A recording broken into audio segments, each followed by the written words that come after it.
अस्सलाम वालेकुम dear students. इस टॉपिक में हम फंक्शन का स्ट्रक्चर देखेंगे, फंक्शन की लेआउट देखेंगे।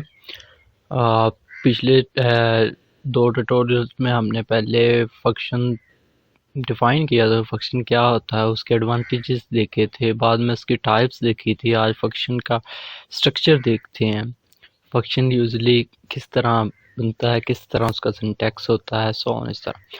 तो फंक्शन में मेनली तीन चीज़ें होती हैं, चार चीज़ें होती हैं। एक तो हो जाता है फंक्शन डिक्लेरेशन, दूसरा आ जाता है फंक्शन डेफिनेशन, और फंक्शन डेफिनेशन के नीचे बॉडी आ जाती है और एक स्टेटमेंट आ जाती है फंक्शन कॉल। यूजली ये चार चीज़ों पर एक फंक्शन मुश्तमिल होता है। तो फंक्शन डिक्लेरेशन को सबसे पहले देखते हैं कि फंक्शन डिक्लेरेशन क्या होता है। फंक्शन डिक्लेरेशन यूजली जिस तरह हम वेरिएबल टाइप डिक्लेयर करते हैं ना, हम वेरिएबल डिक्लेयर करते हैं, उसके साथ डाटा टाइप बताते हैं, किस तरह डिक्लेयर की डेफिनेशन हम कर सकते हैं। The process of declaring a variable with name and it's type, मतलब हम वेरिएबल को डिक्लेयर करते हैं। फॉर एग्जांपल हमें इंटीजर टाइप के लिए कोई वेरिएबल चाहिए, तो हम वो उसका कोई भी नेम लिखेंगे। फॉर एग्जांपल मैं सम के नाम से वो डिक्लेयर करता हूँ, इंट सम, उसकी डाटा टाइप और नाम बताता हूँ। इसी तरह सेम फंक्शन डिक्लेरेशन भी इसी तरह है। हम डिक्लेरेशन में बताते हैं कि फंक्शन का क्या नेम होगा, कौन कौन से मतलब पैरामीटर्स लेगा, उसकी रिटर्न टाइप कौन सी होगी। जिस तरह वेरिएबल की हम डाटा टाइप लिखते थे, इसी तरह इसकी भी डाटा टाइप होती है जो कि वैल्यू रिटर्न किस तरह करेगा। फॉर एग्जांपल ये इंटीजर वैल्यू रिटर्न करेगा, को फ्लोट करेगा, सो ऑन इस तरह। तो फंक्शन डिक्लेरेशन डिक्लेयर करने का ये मकसद है, ये कंपाइलर को बता देता है कि जो मेरे अंदर जो फंक्शन है वो क्या क्या काम सर अंजाम देगा, वो किस तरह फंक्शन किस तरह काम देगा, कौन कौन सी उसमें स्टेटमेंट। इस तरह ये मतलब उसकी फंक्शन की डेफिनेशन को भी एक स्टोर करता है, बताता है कंपाइलर को कि फंक्शन क्या क्या काम करेगा। इसी तरह लगा लें जिस तरह वो हेडर फाइल्स हम इंक्लूड करते थे ऊपर, जैसे hash include studio dot H, same इसी तरह ये फंक्शन डिक्लेरेशन भी काम कर रहा होता है कि जिस तरह हम ऊपर हाइडर फाइल्स लिख देते थे और नीचे हम function print of scanf use किए जा रहे होते थे, सेम इसी तरह ये भी एज अ हेडर फाइल्स की तरह काम करता है। ये कंपाइलर को बताता है कि नीचे मेरा फंक्शन किस तरह काम करेगा। तो आइए देखते हैं इसकी definition. Function declaration is a model of a function. It tells compiler about structure of function used in the program. It is called function prototype. इसका दूसरा नाम function prototype भी है। It is right before the main function.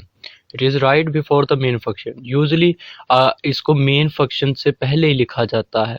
Usually function से पहले लिखा जाता है। अगर आप इसको main function से पहले नहीं लिखेंगे तो आपको ये लिखने की ज़रूरत नहीं, अकेला आप फंक्शन डेफिनेशन भी लिख सकते हैं। एक ज़रूरी बात याद रखना कि डिक्लेरेशन अगर आपने जो फंक्शन डेफिनेशन होगी वो भी आगे हम देखते हैं, अगर उसको आप मेन फंक्शन से पहले लिख लेते हैं तो डिक्लेरेशन को लिखने की कोई ज़रूरत नहीं, क्योंकि हम फंक्शन डेफिनेशन को पहले ही डिफ़ाइन कर देंगे और नीचे हम उसको कॉल करेंगे, वो ऑलरेडी मेन फंक्शन से पहले स्टेटमेंट पड़ी होगी, उनको चला देगा। इसी तरह हमें डिक्लेयर करने की ज़रूरत नहीं होगी उसे। तो डिक्लेरेशन तब हम यूज़ करते हैं जब हमने फंक्शन जो डेफिनेशन या मतलब फंक्शन डेफिनेशन सम्राट जो हमने फंक्शन एक बनाया होगा किसी काम को सर अंजाम देने के लिए, वो अगर हमने मेन फंक्शन के बाद लिखा हो, वो अगर बाद लिखा हो तब हम डिक्लेरेशन यूज़ करेंगे। अगर हमने मेन फंक्शन से पहले फंक्शन डेफिनेशन लिख दी तो हमें डिक्लेरेशन लिखने की ज़रूरत नहीं। ये एक टेम्परेरी आरसी कह लें, मतलब ये ऑप्शनल है, इस तरह कह लें, ये ऑप्शनल है। इसको लिख भी लें, इसको तब लिखेंगे जब हमने जो फंक्शन डेफिनेशन है वो मेन फंक्शन के बाद में लिखी होगी। तो ये फंक्शन डिक्लेरेशन तीन चीज़ों पर मुश्तमिल होता है। एक फंक्शन का नेम है, फंक्शन का रिटर्न टाइप है कि कौन सी वो वैल्यू रिटर्न करेगा, किस टाइप का, मतलब फंक्शन इंट का है, फ्लोट का है, सो ऑन इस तरह, और पैरामीटर्स। पैरामीटर से मुराद है कि जो आप वैल्यू इसको पास करेंगे। फॉर एग्जांपल आपने मेन फंक्शन में 2 नंबर इनपुट करवाए हैं और आप एक फंक्शन बनाना चाहते हैं, अलग-अलग फंक्शन बनाना चाहते हैं जो सम ऐड करे, माइनस ऐड करे, सॉरी 2 नंबरों को ऐड करे, माइनस सब्ट्रैक्ट करे, मल्टीप्लाई करे, इस तरह सो ऑन। तो जो 2 नंबर आपने मेन फंक्शन में इंटर करवाए थे, जिस तरह इंट वॉइड मेन में जो हम वैल्यू इंटर कराते हैं, अगर वही फंक्शन आपने यहाँ इंटर करवाए तो वही जो नंबर हैं तो वो हर एक आप फंक्शन को देंगे, सम कॉलम वाले को भी देंगे, फंक्शन वाले को भी देंगे, पैरामीटर्स को भी देंगे।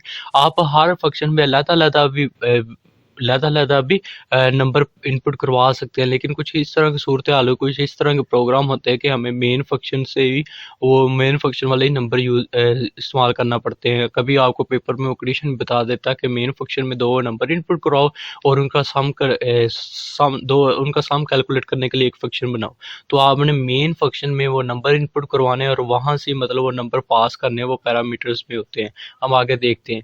ये सबसे पहले आप मतलब इसके सिंटैक्स में रिटर्न टाइप लिखेंगे। फॉर एग्जांपल कोई फंक्शन इंट है तो इंट यहाँ लिखें और बाद में फंक्शन का नेम लिखेंगे, फिर उसमें पैरामीटर्स लिखेंगे जितने आपने पैरामीटर्स लिखने हैं।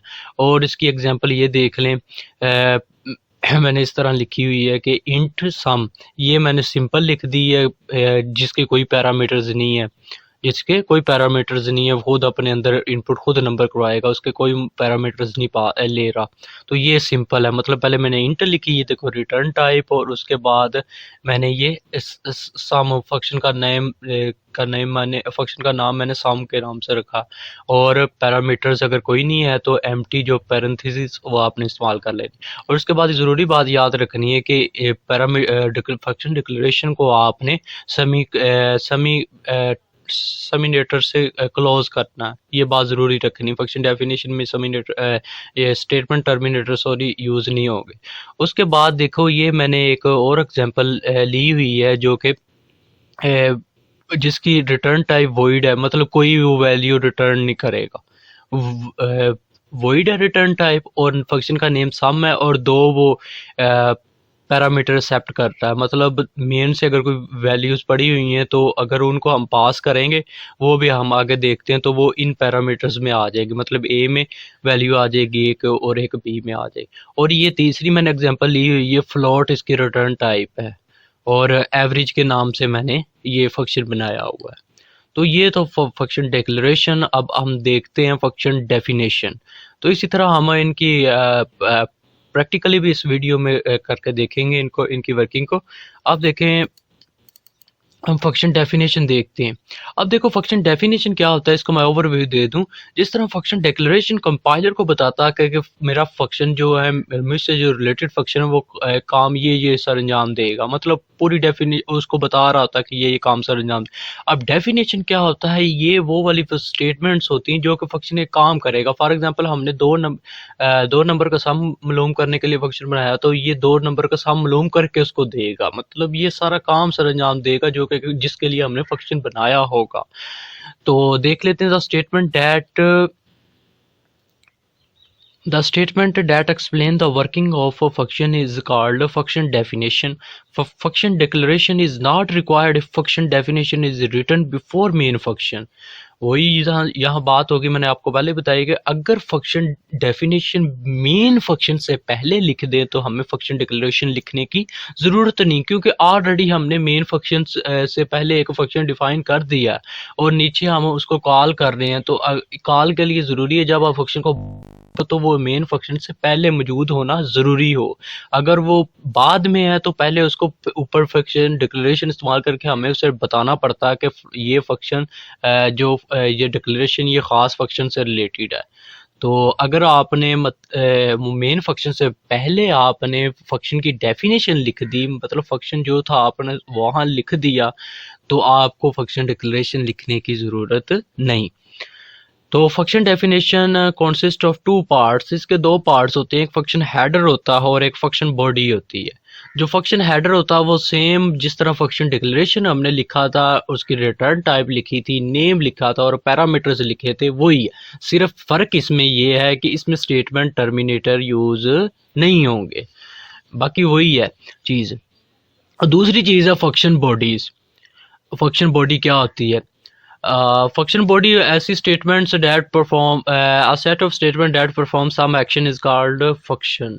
इस तरह के statements जो कि एक खास काम सर अंजाम दें वो फंक्शन की बॉडी कहलाती है। फॉर एग्जांपल हमने दो नंबर का सम मालूम करना है तो हम उसकी स्टेटमेंट से उसकी बॉडी में लिखेंगे, जो कि सम कैलकुलेट करेंगी वो फंक्शन की बॉडी में लिखी जाएंगी।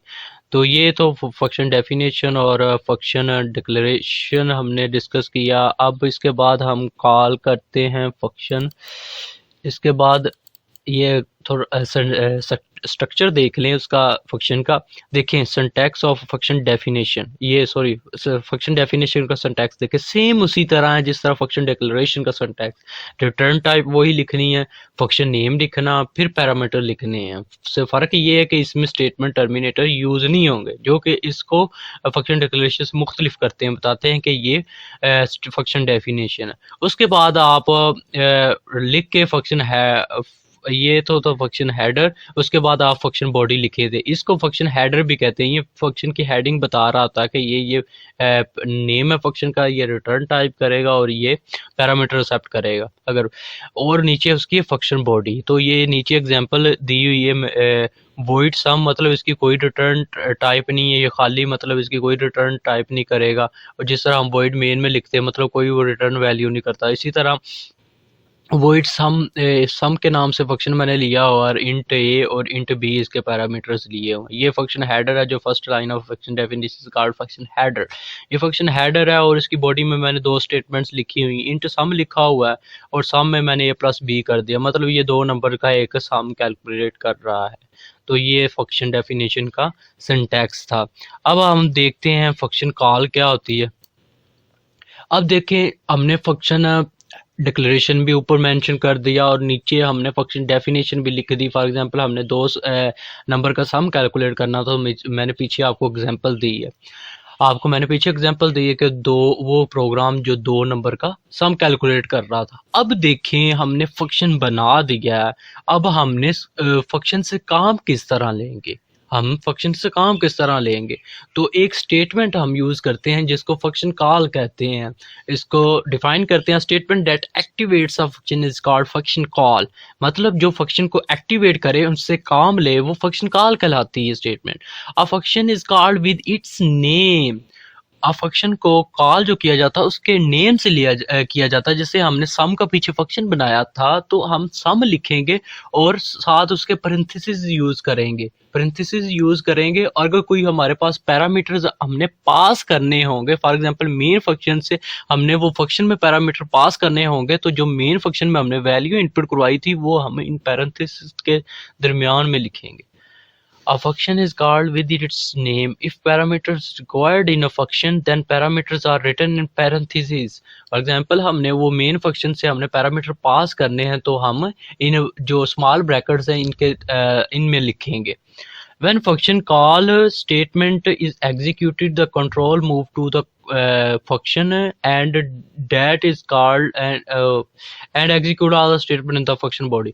मतलब जब हम फंक्शन को कॉल करते हैं तो हमारा जो कंट्रोल होता है वहां से मूव कर जाता है जहां अब वो फंक्शन पड़ा होगा उससे रिलेटेड। तो हमने सम वाले फंक्शन को कॉल किया तो जहां हमारा सम वाला फंक्शन पड़ा था वहां कंट्रोल आपका मूव कर जाएगा और जितनी स्टेटमेंट्स वहां होंगी उनको एग्जीक्यूट करके फिर वापस आएगा। तो हमने यूजली ये सी लैंग्वेज में चार किस्म का स्ट्रक्चर पढ़े थे। पहला सीक्वेंस पढ़ा था, फिर सिक्वेशनल कंडीशन वाला, फिर रेपिटेशन और लूप वाला, और यहाँ फंक्शन कॉल वाला। ये हम पर डिस्कस कर चुके हैं। तो इसकी मतलब जो सिंटैक्स है फंक्शन कॉल का वो किस तरह होता है, फंक्शन का नेम होता है और साथ हम उसके वो लिखते हैं पैरेंथेसिस। अगर पैरामीटर रिक्वायर्ड होंगे तो हम ये इन पैरेंथेसिस के दरमियान में लिखेंगे, स्मॉल ब्रैकेट्स के दरमियान। तो एग्जांपल मैंने दी हुई है एक सम, और फॉर एग्जांपल वो हमने पीछे वो सम वाला दो नंबर का सम कैलकुलेट करने के लिए एक फंक्शन बनाया था तो मैंने उसी का नेम लिखा सम। और अगर पैरामीटर्स मेरे पास मैंने नहीं पास करने, वो फंक्शन में मैंने खुद वैल्यू इंटर करवाई हुई है तो मुझे यहाँ पैरामीटर देने की ज़रूरत नहीं है। तो पैरेंथेसिस लगा के और स्टेटमेंट टर्मिनेटर इसमें भी लाजमी लगाना है क्योंकि यहाँ एक स्टेटमेंट है। तो इस यहाँ तक के लिए इतना ही। अगले प्रोग्राम में हम इसकी कुछ एग्जांपल करेंगे जो कि पेपर के पॉइंट ऑफ से बहुत इंपॉर्टेंट है। For example, right a function that print a table of, मतलब इस तरह का आपने प्रोग्राम लिखना है। Right a function that print a table of any number. The number is input in the number should be input in main function, मतलब main function में user number input करे और आपने उसका फंक्शन कैलकुलेट करना, या फैक्टोरियल का, इस तरह प्राइम नंबर का, इस तरह जो भी फंक्शन हो गया। इंपॉर्टेंट फंक्शन हम अगले लेक्चर्स में देखेंगे। तो यहाँ तक के लिए इतना ही था। अल्लाह हाफिज़।